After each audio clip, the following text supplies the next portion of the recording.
Yo guys, samahan nyo kami, pupunta kami ng kukuha kami ng malunggay. Why Tommy make you this? I will come with you. Okay, fine. Ayan. So kasama ko yung aking kuya at yung mga pamangkin.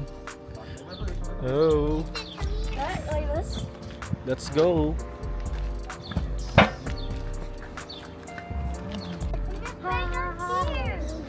Hallelujah. You know, that I love you still.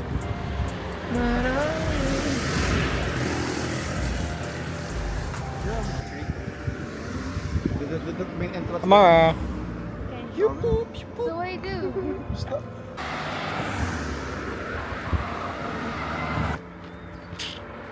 medyo mainit tayo. Ako pa si Mara. Wala sa plano yung paglabas namin ngayong araw kasi nag-edit ako ng video, tapos pag-edit ko ng video tinawag ako ni kuya. Sabi niya gusto niya mag-walking, gusto niya rin kumuha ng malunggay dun sa dati namin tinitirahan dun sa kabilang apartment.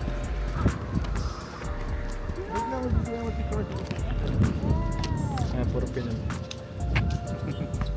Yung Teacher Rick! Teacher Rick! Pinoy laban sa lokal.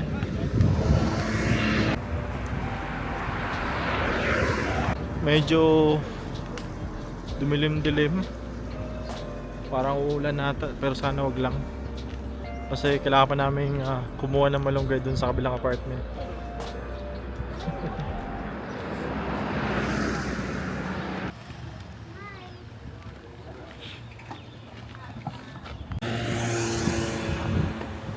So umaraw na naman, may araw na naman ulit. Duck! Oh, there's a duck! Mommy, Dad, baby duck! Right. It's a babies and mommy duck. Yes. Why funny me, Dad? Natching ako bilang lumamig. Yeah. Why did the duck? Time check, it's 5:44 p.m. Mama called the dog. Ay, naman. 5:44 pa lang pero nararamdaman ko na yung lamig. Kanina paglabas namin medyo mainit pa. Pero ngayon nafe-feel na namin yung lamig ng hangin. Mama called the dog. Siguro dahil walang nag-aanong araw. Ngayon sinisipon ako. Little dog. 5 little ducks na one day over the hill and far away. Di ba duck nang sa likod mo, Mara? Ayusin natin. Mama Duck. says. No, mother duck says. Oh, how you sing that? Mother duck said, quack, quack, quack. Grand duck. No. Wild ducks, one by one! That was what Buffy said. Ang ganda ng view. Yo.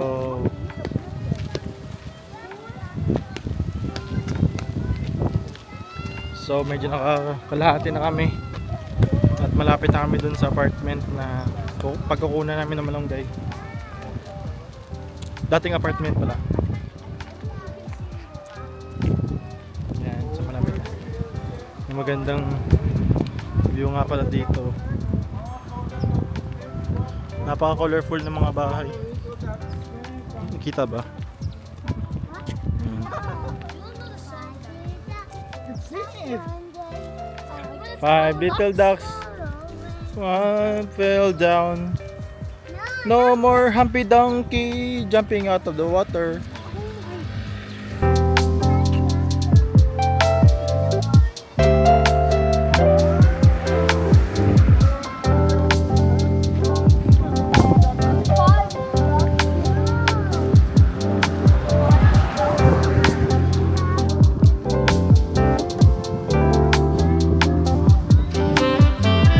Ayan yung mga manok dito guys, pag-alagala lang. Hindi kinukuha yung mga manok dito kasi tinuturong silang wild animals. Hindi nila kinakain, hindi rin nila hinuhuli. Well, hindi naman pinagbabawal pero ayun nga, dahil sa culture nila na para sa kanilang madumi yung native chicken or chicken na nasa wild. So ayun, hindi nila pwedeng kainin para sa kanila. Ayan, so malapit na kami.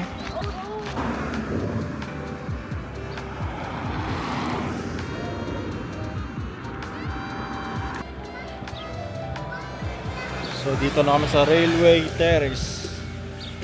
Dito na yung apartment, yung lumang apartment. So di pa namin sure pala kung may malunggay doon. Sana may malunggay na makuha. Tama yung bahay dito guys na abandon.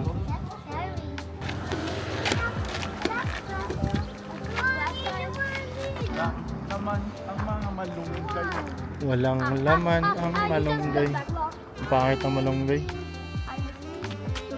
Ito sana pwede pa to. Pero medyo manilaw-nilaw na. So say the bag. Ayan. Oh, hawabi sa mala oh. Ayan, so may nakuha na siya. Ayan. Ay, yung bunga na yan is nakakain yan. Ayan.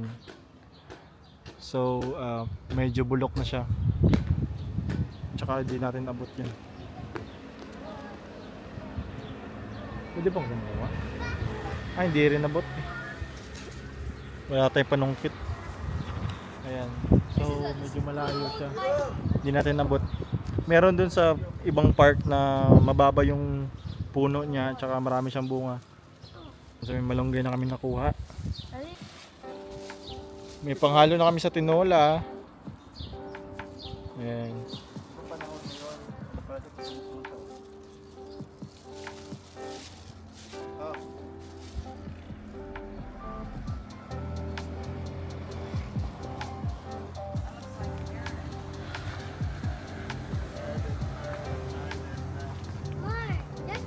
May mga pwedeng malunggay pa naman. Pwede namin Talbos, bata pa.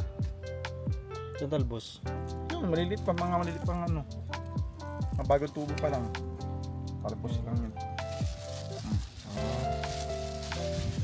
May saging dun, baka pwedeng kunin. Yan, get na. Uy! Wank! Okay, wait na. Down, down, down. Baba, baba! Yan, so may malunggay na kami. Ano, marami pa pala dun. Kabila. Wala na ito. Ano pa yun? Ah, di na pwede pumasok dun, oh. Ayun, oh, meron dun, oh. Saan? Ayun, oh. Hindi na pwede pumasok dun. Anong gayat? Hindi, yung matamis na kinakain. Ay, tawisan ba? Lokwat. Kaya nga eh. Lokwat, tawag yung lokwat. So lokwat pala yung, lokwat pala yung tawag ng prutas na yun. First time, actually dito ko lang nakita yung ganong klaseng prutas. Ayun na mas mababa. Ayun na mas mababa. Ayun. Pero ewan ko guys kung pwede tayong pumasok yun. Ba? Private property na kasi yan. So baka pagalitan tayo. Hindi natin kung pwede nating kunin. Medyo sana hindi overripe. Ka-orange ba ko? Sa ulo mo ko, na oh. Orange overripe yan. Ayun yung mga itim-itim. So susubukan natin kumuha ng isa. Sana hindi overripe. Hindi na maabot. Walang panungkit.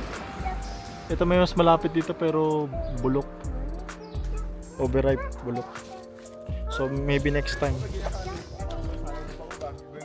Yung apartment dati na tinitirahan is likod nito. Likod ditong building na to. Okay, bye-bye! Ayan yung malunggay. So goods na to for our dinner. Na ihahalo dun sa tinulang manok. So pabalik na kami ng bahay. Bale inikot na namin yung lugar. I mean, bale umikot na kami.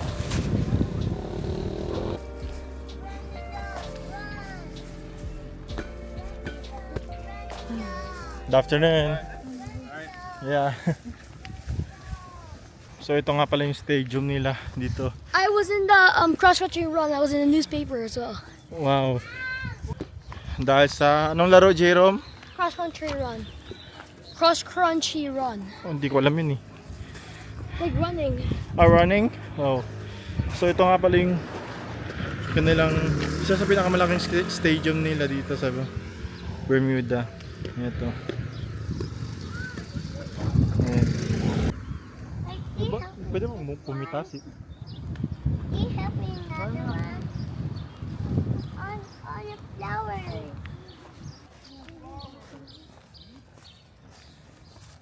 First place in 100 meters. You were first place in what game? Oh, this was like this was like a game. No, this was like we were running. Another cross country one. Ito nga pala yung isang simbahan ng Adventist Church dito sa Bermuda. Malaki yung simbahan dito. Maganda yung view dito, guys. Ayan. Tanaw mo yung mga kabahayan dun sa baba. Flowers, You got some flowers? Wow! That's nice. That's nice. Huling. I see the bright mommy. So dyan. May nakita akong lakwat na puno dito na kaya namang abutin. Ito. Subukan natin kumuha kahit isang piraso lang. Dapat kasi kulay orange para matamis yung lakwat. Ito may mas malapit dito. Pwede ba to?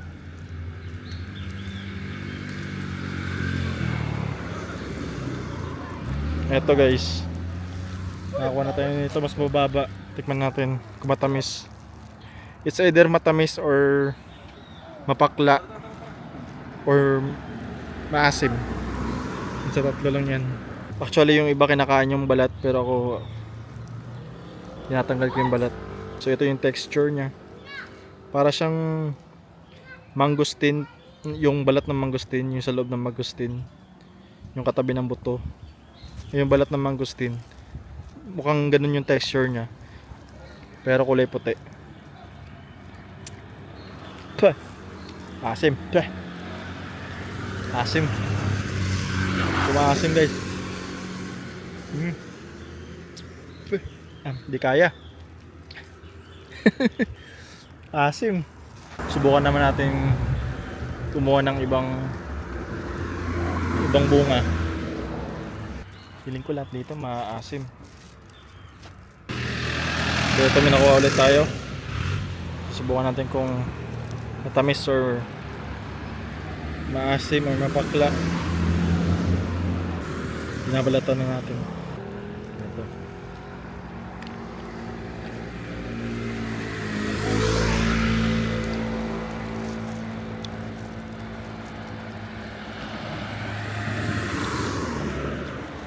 Pwede na. Medyo matamis siya na maasim. Pero okay na. Compared mo naman sa kanina na sobrang asim talaga, parang kalamansi, parang ano yun. Sobrang asim. May buto sa loob. Ayan.